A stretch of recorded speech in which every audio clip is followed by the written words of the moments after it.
Hello and welcome to EasyLearn 365 Financial Derivative Classes. കഴിഞ്ഞ സെഷനിൽ നാം ഡിസ്കസ് ചെയ്ത ഡെറിവേറ്റീവ് മാർക്കറ്റിനെ കുറിച്ചാണ്. അതിൻ്റെ ഒരു ഇൻട്രൊഡക്ഷൻ പോലെയാണ് നമ്മൾ പറഞ്ഞത്. എന്താണ് ഡെറിവേറ്റീവ് മാർക്കറ്റ് എന്നും അതിൻ്റെ ഒരു പ്രാധാന്യം എന്താണെന്നും എന്തുകൊണ്ടാണ് ലോകമെമ്പാടും അല്ലെങ്കിൽ യൂണിവേഴ്സലായിട്ട് അല്ലെങ്കിൽ ഗ്ലോബലി ഡെറിവേറ്റീവ് മാർക്കറ്റ് എമർജ് ചെയ്യുന്നത് അല്ലെങ്കിൽ ഇത്രയും പൊട്ടൻഷ്യൽ ഉള്ളതിൻ്റെ കാരണം എന്താണ്, ഇത്തരം കാര്യങ്ങൾ നമ്മൾ പ്രധാനമായിട്ടും ഡിസ്കസ് ചെയ്തതാണ്. നിങ്ങൾ ആ വീഡിയോ കണ്ടിട്ടില്ലെങ്കിൽ അത് കണ്ടതിന് ശേഷം ഈ വീഡിയോയിലേക്ക് വരിക, ലിങ്ക് ഞാൻ ഡിസ്ക്രിപ്ഷൻ ബോക്സിലിടാം. നമ്മളിന്ന് ഡിസ്കസ് ചെയ്യുന്ന ഡെറിവേറ്റീവ് മാർക്കറ്റിൻ്റെ തന്നെ രണ്ടാമത്തെ പാർട്ടിലാണ്. അതിൽ തന്നെ പ്രധാനമായിട്ടും ആരൊക്കെയാണ് ഇതിനകത്ത് മേജർ പ്ലെയേഴ്സ് എന്നുള്ളതാണ് നമ്മുടെ ക്വസ്റ്റ്യൻ. അതാണ് നമ്മളിന്ന് ഡിസ്കസ് ചെയ്യാൻ പോകുന്ന പ്രധാനപ്പെട്ട ടോപ്പിക് എന്ന് പറയുന്നത്. നമ്മുടെ ടോപ്പിക്കിലേക്ക് കിടക്കാം. Participants or players in the derivative market. ആരൊക്കെയാണ് പ്രധാനമായിട്ടും ഡെറിവേറ്റീവ് മാർക്കറ്റിൽ ഡീൽ ചെയ്യുന്ന ആളുകൾ എന്നുള്ളതാണ് നമ്മൾ ഡിസ്കസ് ചെയ്യാൻ പോകുന്ന കാര്യം എന്ന് പറയുന്നത്. Participants in the derivative market can be banks, foreign institutional investors, corporates, brokers, individuals etcetera. ഈ പറയുന്ന ആർക്കും ഡെറിവേറ്റീവ് മാർക്കറ്റിൽ നമുക്ക് കണ്ടിന്യൂ ചെയ്യാനായിട്ട് സാധിക്കും, അല്ലെങ്കിൽ ഓപ്പറേറ്റ് ചെയ്യാനായിട്ട് സാധിക്കും. ഈ നിലവിൽ ഇപ്പോൾ ഓപ്പറേറ്റ് ചെയ്തുകൊണ്ടിരിക്കുന്നതും ഇത്തരം സ്ഥാപനങ്ങളൊക്കെ തന്നെയാണ്. ബാങ്കുകൾക്ക് പ്രവർത്തിക്കാം. ഫോറിൻ ഇൻസ്റ്റിറ്റ്യൂഷണൽ ഇൻവെസ്റ്റേഴ്സ് എന്ന് പറയുന്നത് മറ്റ് രാജ്യങ്ങളിലുള്ള ഇൻവെസ്റ്റ്മെൻറ്റിന് മാത്രം പ്രവർത്തിക്കുന്ന ചില സ്ഥാപനങ്ങളാണ്. അവർ എല്ലാ രാജ്യത്തെയും ഫേവറബിളായ കണ്ടീഷൻസ് മുതലെടുത്തുകൊണ്ട് അവിടെ ഒന്ന് ഇൻവെസ്റ്റ് ചെയ്യുകയും അവിടെ ഒരു അൺഫേവറബിളായ സിറ്റുവേഷൻ വരുമ്പോൾ ഇൻവെസ്റ്റ്മെൻറ്റ് പിൻവലിച്ചു കൊണ്ടുപോവുകയും ചെയ്യുന്ന ഒരു സംവിധാനമാണ്. അതിൻ്റെ ലാഭം എടുക്കുക എന്നുള്ളതാണ് അവർ ഉദ്ദേശിക്കുന്നത്. നമ്മുടെ കോർപ്പറേറ്റ് കമ്പനികൾ അതിന് താല്പര്യപ്പെടുന്നുണ്ട്. അതുപോലെ തന്നെ ഇവരെ കൂട്ടിയിണക്കുന്ന ബ്രോക്കേഴ്സ് ഉണ്ട്. നമുക്ക് ഇൻഡിവിജ്വലായിട്ടും ഇത്തരം ഡെറിവേറ്റീവ് മാർക്കറ്റിൽ പ്ലേ ചെയ്യാനായിട്ട് സാധിക്കും. All of them can be classified into 4 depending upon their motifs.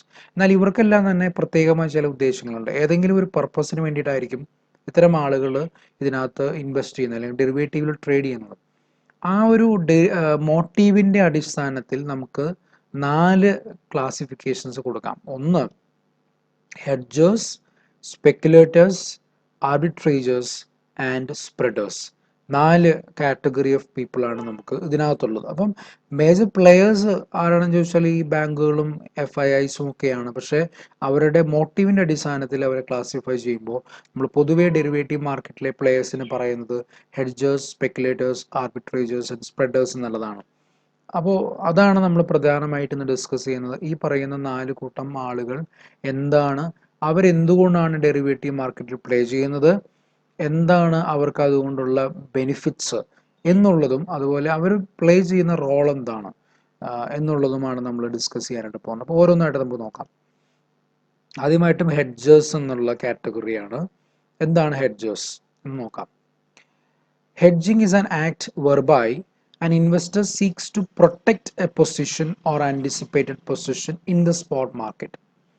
അപ്പോൾ പ്രധാനമായിട്ടും ഹെഡ്ജേഴ്സ്, അതായത് ഈ പറയുന്ന ബാങ്കുകളോ FIIസോ ഇൻഡിവിജ്വൽസോ കോർപ്പറേറ്റ്സോ ആരായാലും അതിൽ ചില ആളുകൾ ഹെഡ്ജേഴ്സ് ആണ്.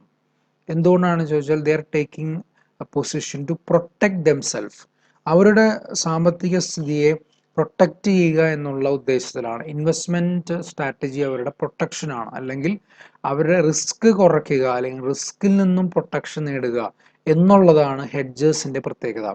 അവർ ഡെറിവേറ്റീവ് മാർക്കറ്റിൽ ഡീൽ ചെയ്യുന്നത് അവരുടെ റിസ്ക് കുറയ്ക്കാൻ വേണ്ടിയിട്ടാണ് എന്നുള്ളതാണ് പ്രധാനപ്പെട്ട കാര്യം. അപ്പോൾ അവരുടെ മോട്ടീവ് എന്ന് പറയുന്നത് പ്രൊട്ടക്റ്റിംഗ് ദ റിസ്ക് എന്നുള്ളതാണ് അവരുടെ മോട്ടീവ്.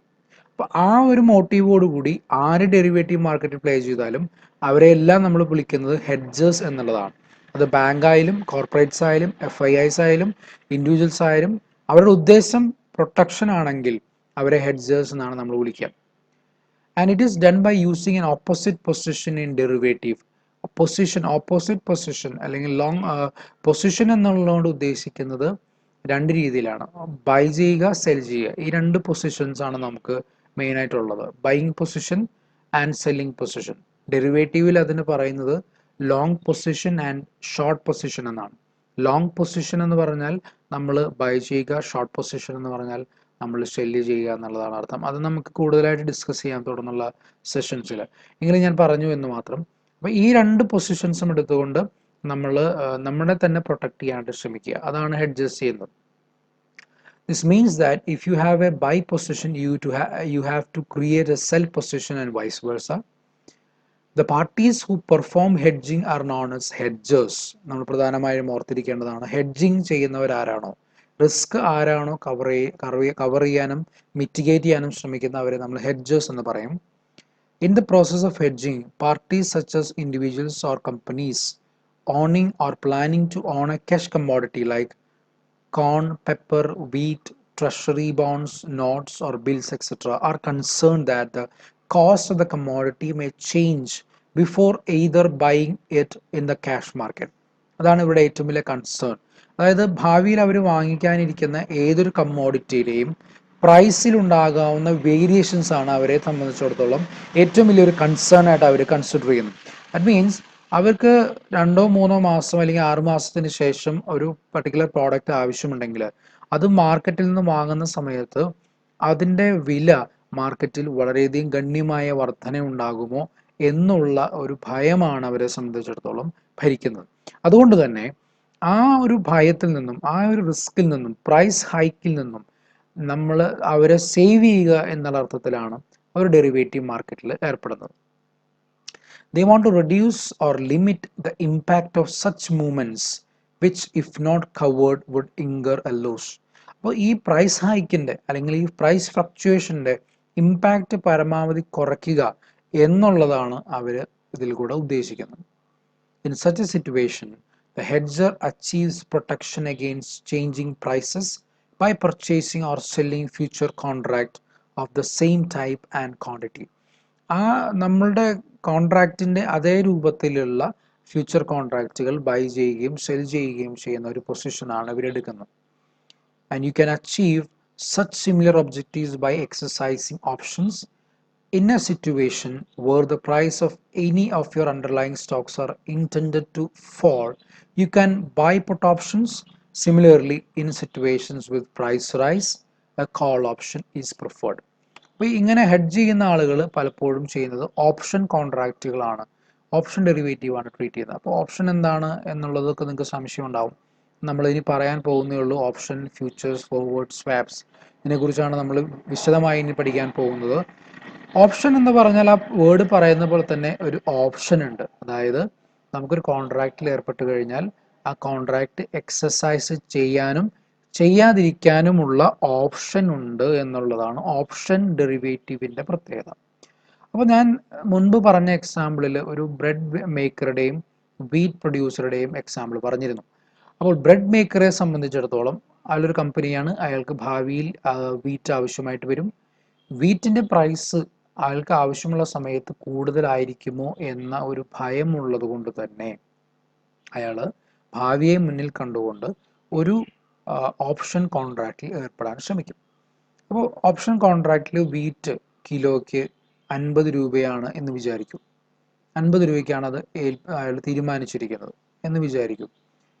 മാർക്കറ്റിൽ അത് 6 മാസം കഴിഞ്ഞ് വാങ്ങിക്കുമ്പോൾ 56 രൂപയാകുമെന്ന് വിചാരിക്കുക. അപ്പോൾ സ്വാഭാവികമായും അയാൾ പ്രതീക്ഷിച്ചതുപോലെ മാർക്കറ്റിലെ വില കൂടുതലാണ്. സ്വാഭാവികമായിട്ടും അയാൾക്ക് ഓപ്ഷൻ കോൺട്രാക്റ്റ് എക്സസൈസ് ചെയ്യാം, 50 രൂപയ്ക്ക് വീറ്റ് വാങ്ങിക്കാം. അതേസമയം തിരിച്ച് സംഭവിക്കുമെന്ന് വിചാരിക്കും. മാർക്കറ്റിൽ 50 രൂപയിൽ താഴെയാണ് ലഭിക്കുന്നത്, 45 രൂപയ്ക്കാണ് ലഭിക്കുന്നത് എങ്കിൽ അയാൾക്ക് മാർക്കറ്റിൽ നിന്ന് വാങ്ങിക്കാം, ഓപ്ഷൻ കോൺട്രാക്റ്റ് എക്സസൈസ് ചെയ്യാതിരിക്കുകയും ആകാം. അപ്പോൾ ഇതാണ് ഇതിൻ്റെ പ്രത്യേകത. കോൾ ഓപ്ഷൻ എന്ന് പറയുന്നത് ബൈ ചെയ്യാനുള്ള ഓപ്ഷൻ ബൈ ചെയ്യുന്നതിനാണ് കോൾ ഓപ്ഷൻ എന്ന് പറയുന്നത്. പുട്ട് ഓപ്ഷൻ എന്ന് പറഞ്ഞാൽ ഓപ്ഷൻ സെല് ചെയ്യുന്നതിനാണ്. അതിനെക്കുറിച്ചൊക്കെ നമുക്ക് വിശദമായി പിന്നീട് പഠിക്കാം. അപ്പോൾ ഇനി ഇതാണ് ചിന്തിക്കുന്നത്, ക്യാഷ് മാർക്കറ്റിൽ നിന്നും സാധനങ്ങൾ വാങ്ങിക്കുന്നതോടൊപ്പം തന്നെ ഡെറിവേറ്റീവ് കോൺട്രാക്റ്റും റൈറ്റ് ചെയ്യും.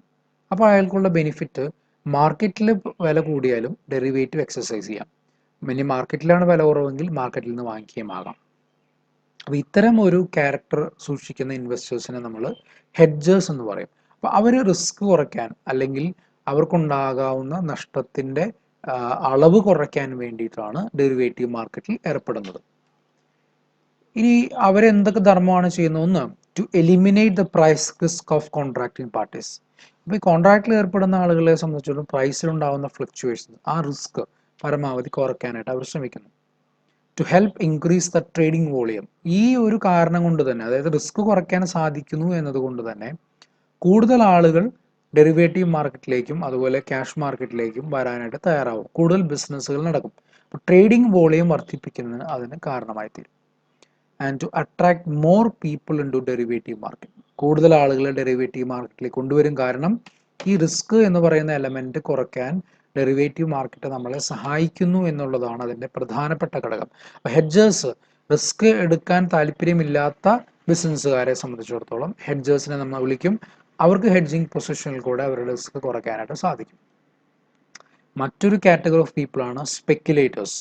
നമ്മൾ മലയാളത്തിൽ പറഞ്ഞാൽ ഊഹ കച്ചവടം ചെയ്യുന്ന ആളുകൾ എന്ന് പറയും, അല്ലെങ്കിൽ ഊഹ ബിസിനസ് അല്ലെങ്കിൽ സ്പെക്കുലേറ്റീവ് ബിസിനസ് ചെയ്യുന്ന ആളുകൾ എന്ന് വിളിക്കും. Speculators are basically traders. അവർ സ്വാഭാവികമായിട്ടും ട്രേഡ് ചെയ്യുന്ന ആളുകളാണ്. അവർ ബിസിനസ്സിനേക്കാളും കൂടുതൽ ട്രേഡാണ്, ഡേ ടു ഡേ ട്രേഡാണ് അവർക്ക് താല്പര്യം. They enter the futures and option contracts with a view to making the profit from the subsequent price movements. പ്രൈസിലുണ്ടാകുന്ന ഫ്ലക്ച്വേഷൻസിനെ മുതലെടുക്കുക എന്നുള്ളതാണ് അവരുടെ ഉദ്ദേശം. എന്ന് പറഞ്ഞാൽ പ്രൈസിൽ ഉണ്ടാകുന്ന ഏറ്റക്കുറച്ചിലിൽ നിന്നും ലാഭം ഉണ്ടാക്കുക, പ്രോഫിറ്റ് ഉണ്ടാക്കുക. അപ്പോൾ ഹെഡ്ജേഴ്സിൻ്റെ പ്രത്യേകത അവർ റിസ്ക് കുറയ്ക്കലാണ് അവരുടെ മോട്ടീവെങ്കിൽ ഇവരുടെ പ്രത്യേകത പ്രോഫിറ്റ് ഉണ്ടാക്കുക എന്നുള്ളതാണ്, മാക്സിമം പ്രോഫിറ്റ് എടുക്കുക. They do not have any risk to hedge. In fact, they operate at high level of risk in anticipation of profit. പ്രോഫിറ്റിന് വേണ്ടി പ്രവർത്തിക്കുന്നത് കൊണ്ട് തന്നെ അവർക്ക് റിസ്ക് ഒരു പ്രശ്നമേ അല്ല. They are ready to take high risk and they need high profit also. And speculation provides liquidity in the market. വളരെ പ്രധാനപ്പെട്ട ഒരു കാര്യമാണ്. അവർ ലിക്വിഡിറ്റി കൊടുക്കും. കാരണം ഹെഡ്ജേഴ്സിനെ പോലുള്ള ആളുകൾക്ക് ആവശ്യത്തിന് സമയത്ത് അവരുടെ ഓപ്ഷൻസോ ഫ്യൂച്ചേഴ്സോ വിൽക്കണമെങ്കിൽ സ്പെക്കുലേറ്റേഴ്സ് പോലുള്ള ആളുകൾ അത് വാങ്ങിക്കാൻ തയ്യാറാകണം. അപ്പോൾ അതുകൊണ്ട് തന്നെ മാർക്കറ്റിൽ എപ്പോഴും പ്രോഡക്റ്റുകൾക്ക് മാർക്കറ്റ് ഉണ്ടാക്കുന്നത് അല്ലെങ്കിൽ ഡിമാൻഡ് ക്രിയേറ്റ് ചെയ്യുന്നത് സ്പെക്കുലേറ്റേഴ്സ് ആണ്. അവരാണ് മാക്സിമം ലിക്വിഡിറ്റി, ക്യാഷ് മാർക്കറ്റിലേക്ക് ഇറക്കുന്നത്. And the speculators also perform a valuable economic function of feeding information. അവരാണ് മാക്സിമം ഇൻഫർമേഷൻ കൊടുത്തുകൊണ്ടിരിക്കുക. മാക്സിമം ഫ്ലക്ച്വേഷൻസ്, മാർക്കറ്റിൽ വരുന്ന മാറ്റങ്ങളെക്കുറിച്ചുള്ള ഇൻഫർമേഷൻസും കാര്യങ്ങളും മാർക്കറ്റിനെ ഡൈനാമിക് ആക്കുന്നത് അവർ തന്നെയാണെന്ന് പറയാൻ കഴിയും. And the pieces of information are not readily available elsewhere. They also help others in analysing the derivative market. മറ്റ് ഈ പറയുന്ന ഫ്ലക്ച്വേഷൻസിൻ്റെ ഇൻഫർമേഷൻസ് ഒന്നും നമുക്ക് എവിടെയും കിട്ടില്ല. ഇവർ ഈ മാർക്കറ്റിനെ ഡൈനാമിക് ആക്കുന്നതുകൊണ്ടാണ് അത് അവർക്ക് ലഭിക്കുന്നത്. ആൻഡ് അവർ ചെയ്യുന്ന ഫങ്ഷൻസ് എന്താണെന്ന് നോക്കാം. To contribute market efficiency. Market efficiency എന്ന് പറഞ്ഞാൽ മാർക്കറ്റ് എഫിഷ്യൻ്റ് ആണ് എന്ന് പറയണമെങ്കിൽ നിങ്ങൾ ഫണ്ടമെന്റൽസ് ഓഫ് ഇൻവെസ്റ്റ്മെൻറ്റിലൊക്കെ പഠിച്ചതുപോലെ എഫിഷ്യൻറ്റ് മാർക്കറ്റ് ഹൈപ്പോത്തിസിസ് ഉണ്ട്. അതിൽ പറയുന്നത് EMHൽ പറയുന്നത് ഏറ്റവും കൂടുതൽ ഇൻഫർമേഷൻ അവൈലബിൾ ആയിട്ടുള്ള മാർക്കറ്റിനെയാണ് എഫിഷ്യൻറ്റ് മാർക്കറ്റ് ആയിട്ട് പറയുന്നത്. അപ്പോൾ എഫിഷ്യൻറ്റ് മാർക്കറ്റ് അല്ലെങ്കിൽ മാക്സിമം ഇൻഫർമേഷൻസ് കൊടുക്കാനായിട്ട് പ്രൈസ് ഫ്ലക്ച്വേഷൻസിനെ കുറിച്ചുള്ള, പ്രൈസ് ഡൈനാമിക്സിനെ കുറിച്ചുള്ള ഇൻഫർമേഷൻസ് കൊടുക്കുന്നത് സ്പെക്കുലേറ്റേഴ്സ് ആണ്. അതുകൊണ്ട് അവരാണ് മാർക്കറ്റിനെ കൂടുതൽ എഫിഷ്യൻ്റ് ആക്കുന്നത്, കൂടുതൽ മാർക്കറ്റിലെ ആളുകൾക്ക് അവയർനെസ് കൊടുക്കുന്നത് എന്ന് കാണാൻ സാധിക്കും. And to conduct fundamental analysis and or technical analysis to collect information to predict price movements. നിങ്ങൾ ഫണ്ടമെന്റൽ ഓഫ് ഇൻവെസ്റ്റ്മെൻറ്റിൽ പഠിച്ചിട്ടുണ്ടാവും എന്താണ് ഫണ്ടമെന്റൽ അനാലിസിസും ടെക്നിക്കൽ അനാലിസിസും എന്നുള്ളതൊക്കെ. ഈ അനാലിസിസ് നടത്തിക്കൊണ്ട് ഭാവിയിൽ വരാവുന്ന പ്രൈസ് മൂവ്മെൻറ്റ്സിനെ കുറിച്ചുള്ള പഠനം നടത്താനായിട്ട് സഹായിക്കുന്നതും സ്പെക്കുലേറ്റേഴ്സ് ആണ്. And to provide liquidity to the market. നമ്മൾ നേരത്തെ പറഞ്ഞതുപോലെ ഇവരാണ് മാർക്കറ്റിൽ കൂടുതൽ പ്രൈസിൽ വേരിയേഷൻസ് വരുമ്പോൾ പോലും സാധനങ്ങൾ വാങ്ങിക്കാനും വിൽക്കാനും തയ്യാറാകുന്നത്. അതുകൊണ്ട് തന്നെ ഇവരാണ് മാർക്കറ്റിനെ ലിക്വിഡ് ആക്കുന്നത്. And to find matching parties for contracting and help hedgers. Hedgers വിൽക്കാൻ തയ്യാറാകുമ്പോൾ അത് വാങ്ങിക്കാനായിട്ട് ആളുകളെ കണ്ടെത്തണം, അതുപോലെ വാങ്ങിക്കാൻ തയ്യാറാകുമ്പോൾ വിൽക്കാനായിട്ട് ആളുകളെ കണ്ടെത്തണം. ഇത്തരം കാര്യങ്ങൾ ചെയ്യാനായിട്ട് ഹെൽപ്പ് ചെയ്യുന്നത് സ്പെക്കുലേറ്റേഴ്സ് ആണ്. And to make the market competitive, reduce transaction cost and expand the market size. ഏറ്റവും കൂടുതൽ കോമ്പറ്റീറ്റീവ് ആക്കുക. കൂടുതൽ ആളുകൾ മാർക്കറ്റിലേക്ക് വരുമ്പോൾ കൂടുതൽ കോമ്പറ്റീഷൻ ഉണ്ടാവും. അതുകൊണ്ട് തന്നെ പ്രൈസിൽ നമുക്ക് വളരെ കുറവുകളുണ്ടാവും, ലാഭമുണ്ടാകാൻ കഴിയും, ട്രാൻസാക്ഷൻ കോസ്റ്റ് കുറയും, മാർക്കറ്റിൻ്റെ സൈസ് വളരെയധികം വർദ്ധിക്കാൻ കാരണമായി തീരും. And to reduce transaction cost. അത് പ്രത്യേകമായിട്ട് എടുത്തു പറയാൻ കാരണം കൂടുതൽ ആളുകൾ മാർക്കറ്റിലേക്ക് വന്നു കഴിയുമ്പോൾ ഇനീഷ്യൽ മാർജിൻ, അതായത് കോൺട്രാക്റ്റിൽ ഏർപ്പെടുമ്പോൾ ഉണ്ടാകുന്ന അഡ്വാൻസ് എമൗണ്ട് അത് കുറയും. അതുകൊണ്ട് തന്നെ നമുക്ക് ട്രാൻസാക്ഷൻ കോസ്റ്റ് കുറയ്ക്കാനായിട്ട് കഴിയും. Expand market size. ഇതാണ് സ്പെക്കുലേറ്റേഴ്സ് ചെയ്യുന്നത്. ഇനി മറ്റൊരു കാറ്റഗറി ഓഫ് പീപ്പിൾ ആണ് ആർബിട്രേജേഴ്സ് എന്ന് പറയുന്നത്. എന്താണ് അവർ ചെയ്യുന്നത് നോക്കാം. Some traders participate in the market for obtaining risk-free profits. Risk ഇല്ലാതെ പ്രോഫിറ്റ് ഉണ്ടാക്കുക. അപ്പോൾ ഇവരും ഹെഡ്ജേഴ്സും തമ്മിലുള്ള വ്യത്യാസം എന്താ? ഹെഡ്ജേഴ്സിന് റിസ്ക് വേണമെന്നില്ല, അതോടൊപ്പം തന്നെ അധികം പ്രോഫിറ്റും വേണമെന്നില്ല. എന്നാൽ സ്പെക്കുലേറ്റേഴ്സിന് ധാരാളം റിസ്ക് എടുക്കാം, അവർക്ക് ധാരാളം പ്രോഫിറ്റും വേണം. ഇവിടെ ആർബിട്രേജേഴ്സ് ചെയ്യുന്നത് അവർക്ക് അധികം റിസ്ക് എടുക്കാനും സാധിക്കില്ല, എന്നാൽ പ്രോഫിറ്റ് വേണം താനും. അതാണ് അവരുടെ ഉദ്ദേശം. അപ്പോൾ ചെറിയ ചെറിയ മോട്ടീവ് ഡിഫറൻസസ് ആണ് ഇവർക്കെല്ലാം ഉള്ളത്. അത് നമ്മൾ വളരെ കൃത്യമായിട്ട് മനസ്സിലാക്കി പോകണം. They do so by simultaneously buying and selling financial instruments like stock futures in different markets. This process is known as arbitrage. Arbitrage എന്നുള്ള വേർഡ് നമ്മൾ ഓർത്തിരിക്കുക. Thus, arbitrators are the persons who does such kind of trading. Arbitraging ചെയ്യുന്ന ആളുകളെ arbitrators എന്ന് പറയും. For example, one can buy always sell a stock on national stock exchange and buy simultaneously back on Bombay Stock Exchange platform. For example, SBI, State Bank of India, NSEയിലും BSEയിലും list ചെയ്യപ്പെട്ടിട്ടുള്ള കമ്പനിയാണെന്ന് വിചാരിക്കും. അങ്ങനെ ആവുമ്പോൾ NSEയിൽ SBI trade ചെയ്യുന്നത് 650 രൂപയ്ക്കോ അല്ലെങ്കിൽ 700 രൂപയ്ക്കാണെന്ന് വിചാരിക്കും. 700 രൂപയ്ക്കാണ് NSEയിൽ ട്രേഡ് ചെയ്യുന്നത്. അതേസമയം BSEയിൽ ട്രേഡ് ചെയ്യുന്നത് 650 രൂപയ്ക്കാണ്. അപ്പോൾ അവരെ സംബന്ധിച്ചിടത്തോളം BSEയിൽ നിന്നും 650 രൂപയ്ക്ക് വാങ്ങുന്ന SBIയുടെ ഷെയർ അവർക്ക് NSEയിൽ കൊണ്ടുപോയി 700 രൂപയ്ക്ക് വിൽക്കാൻ കഴിയും. അതുവഴി ഒറ്റയടിക്ക് ആ ഒരു ട്രാൻസാക്ഷൻ കൂടെ ഒരു ഷെയറിന് 50 രൂപയുടെ പ്രോഫിറ്റ് ഉണ്ടാക്കാം. അപ്പോൾ അവർക്ക് റിസ്ക് എടുക്കുകയും വേണ്ട, പ്രോഫിറ്റ് ഉണ്ടാക്കാനും പറ്റും. അപ്പോൾ ഒരേ പ്രോഡക്റ്റ് തന്നെ അല്ലെങ്കിൽ ഒരേ സിമിലർ ആയിട്ടുള്ള പ്രോഡക്റ്റ് തന്നെ രണ്ട് മാർക്കറ്റിൽ, രണ്ട് ട്രേഡിംഗ് പ്ലാറ്റ്ഫോമിൽ ട്രേഡ് ചെയ്തുകൊണ്ട് അവർ പ്രോഫിറ്റ് ഉണ്ടാക്കും.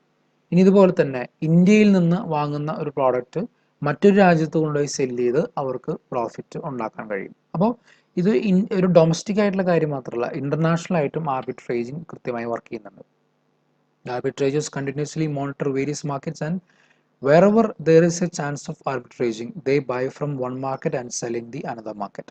അവരെപ്പോഴും ഗ്ലോബൽ മാർക്കറ്റിനെ ശ്രദ്ധിച്ചുകൊണ്ടിരിക്കും. എവിടെയാണോ വിലക്കുറവുള്ളത് അവിടെ നിന്ന് വാങ്ങുകയും വില കൂടുതലുള്ള മറ്റു രാജ്യത്തേക്ക് കയറ്റുകയും മറ്റു മാർക്കറ്റിലേക്ക് നമ്മൾ കൊടുക്കുകയും അങ്ങനെ നമ്മൾ ലാഭം ഉണ്ടാക്കുകയും ചെയ്യുന്ന ഒരു പ്രോസസ്സാണത്. In this way, they make a riskless profit. They keep the price of the derivative and current underlying asset closely consistent and perform a valuable economic function. അവർ വളരെ കൃത്യമായിട്ട് പ്രൈസ് മൂവ്മെന്റ്സിനെ നോക്കിക്കൊണ്ട് മാർക്കറ്റിനെ എപ്പോഴും ഡൈനമിക് ആക്കാൻ അവർ ശ്രമിക്കും. Arbitrators and speculators perform almost a similar function since they both do not possess any risk to hedge for. അവർ ഏകദേശം ഒരുപോലെ തന്നെയാണ്. പക്ഷേ സ്പെക്കുലേറ്റേഴ്സ് ഈ ഒരു കാര്യം ചെയ്യുന്നില്ല. മാർക്കറ്റിനെ രണ്ട് മാർക്കറ്റിലും പ്ലേ ചെയ്തുകൊണ്ട് അവർ ചെയ്യണമെന്ന് നിർബന്ധമില്ല. They help in identifying inefficiencies that exist among the markets. It also a fact that arbitrators help in price discovery of stocks. Further, this leads to market efficiency. On the other hand, speculators help in enhancing liquidity in the market. അപ്പോൾ ആർബിട്രേജസ് ചെയ്യുന്ന ഏറ്റവും പ്രധാനപ്പെട്ട ഒരു കാര്യം നമ്മൾ ശ്രദ്ധിച്ച് not ചെയ്യേണ്ട ഒരു വേർഡാണ് ഇൻഎഫിഷ്യൻസി ഓഫ് ദ മാർക്കറ്റ്. അതായത് ഒരു മാർക്കറ്റിൽ, ഇപ്പോൾ നേരത്തെ പറഞ്ഞ SBIയുടെ കേസിലാണെങ്കിൽ ഒരു മാർക്കറ്റിൽ 650 രൂപയും ഒരു മാർക്കറ്റിൽ 700 രൂപയും നമുക്ക് ട്രേഡ് ചെയ്യപ്പെടുന്നു എന്ന് പറഞ്ഞാൽ ഒരു മാർക്കറ്റിലെ ഇൻഎഫിഷ്യൻസിയാണ് 650 രൂപയ്ക്ക് ട്രേഡ് ചെയ്യുക എന്ന് പറയുന്നത്. അതുപോലെ തന്നെ തിരിച്ചും 700 രൂപയ്ക്ക് ട്രേഡ് ചെയ്യുക എന്ന് പറയുന്നതും ചിലപ്പോൾ ഇൻഎഫിഷ്യൻസി ആകാം. അതായത് ആ ആസെറ്റിനുള്ള അല്ലെങ്കിൽ ആ സ്റ്റോക്കിനുള്ള വാല്യൂ കൃത്യമായിട്ട് തിരിച്ചറിയാതെ അനാവശ്യമായി 700 രൂപ കൊടുക്കുന്നതായിരിക്കാം. അപ്പോൾ എനിവേ ഏത് മാർക്കറ്റിലാണെങ്കിലും ഉള്ള ഇൻഎഫിഷ്യൻസി മുതലാക്കിക്കൊണ്ട് എങ്ങനെ പ്രോഫിറ്റ് ഉണ്ടാക്കാം, അതാണ് ആർബിട്രേജേഴ്സ് ചെയ്യുന്ന പ്രധാനപ്പെട്ട കാര്യം എന്ന് പറയുന്നത്. അവരുടെ ഫങ്ഷൻസ് എന്തൊക്കെയാണ്? To provide a link between derivative market and cash market by synchronising the price in the two. അപ്പോൾ രണ്ടും മെർജ് ചെയ്തുകൊണ്ട് അവരെ സിങ്കർനൈസ് ചെയ്യുക, ക്യാഷ് മാർക്കറ്റിനെയും ഡെറിവേറ്റീവ് മാർക്കറ്റിനെയും സിങ്കർനൈസ് ചെയ്യുക. To make market efficient by taking riskless profit positions, to to restore the balance and consistency among different markets. അപ്പോൾ ഇത് മാർക്കറ്റിൽ ഉള്ള ഇൻഎഫിഷ്യൻസിനെ നമ്മൾ റീസ്റ്റോർ ചെയ്യാൻ ശ്രമിക്കുക. To render competitiveness to the market and help in the price discovery process. ഇതാണ് ആർബിട്രേജസ് ചെയ്യുന്നത്. അവസാനത്തെ പാർട്ടിസിപ്പൻ്റ് എന്ന് പറയുന്നത് സ്പ്രെഡേഴ്സ് ആണ്. എന്താണ് സ്പ്രെഡേഴ്സ് ചെയ്യുന്നത് നോക്കാം. Spreading is a specific trading activity in which offsetting position is involved. That is, simultaneous long and short positions on the same derivative. Simultaneous ആയിട്ട് ലോങ് ആൻഡ് ഷോർട്ട് പൊസിഷൻസ് എടുക്കുന്ന ഒരു situation ആണത്. എങ്ങനെയാണെന്ന് നോക്കാം. A spreader is a person who believes in lower expected return at reduce price. അവർക്ക് rate of return കുറച്ചു മതി, അതുപോലെ തന്നെ റിസ്ക്കും കുറച്ചു മതി. ഓൾമോസ്റ്റ് സിമിലർ ടു നമ്മുടെ ഹെഡ്ജേഴ്സ് പോലെ തന്നെ, എന്നാൽ വ്യത്യാസമുണ്ട്. A spread is defined as the sale of one or more futures contracts and the purchase of one or more offsetting futures and contracts. The spreader is the trader whose aim is to gain from the price difference between two futures contract. The price fluctuations of each futures contract are not much important for the spreader, who gives importance to the fluctuations of the difference between the parties of various futures contract versus another one.